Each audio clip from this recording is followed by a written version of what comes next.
দীঘাতে গড়ে উঠেছে জগন্নাথ দেবের মন্দির।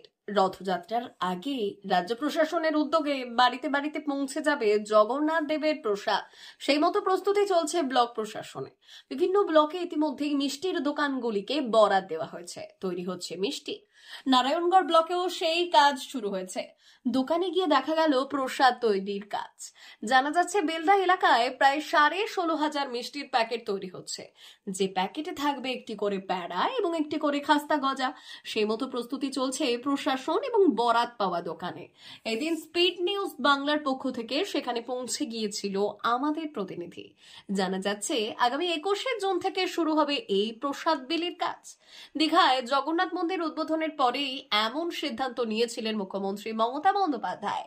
সেই মতো গোটা রাজ্য জুড়ে চলবে জগন্নাথ দেবের প্রসাদ বিলির কাজ। সেই মতোই চলছে প্রস্তুতি। বৃষ্টির মাঝেও সেই কাজে খামতি নেই। টোটাল প্যাকেট হবে আমার কাছে 16,500।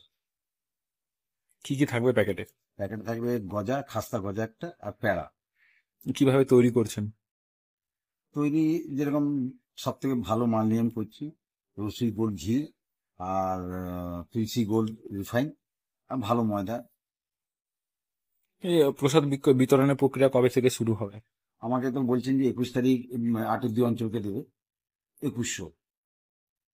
তারপর যে আছে 6টা অঞ্চলকে আমি দিচ্ছি আর কি। মিষ্টি তৈরির জন্য কি উপকরণ দেওয়া হয়েছে প্রশাসনের তরফ থেকে? ময়দা থাকছে, এই প্যাকেটটা দেবেন। তারপর বলছেন যে একটা প্লাস্টিক দেবেন, ওই প্লাস্টিকের মধ্যে প্রসাদগুলো দিয়ে ওই প্যাকেটের মধ্যে পোষাচ্ছে, তাহলে কিছু বাতাসটা লাগবে না।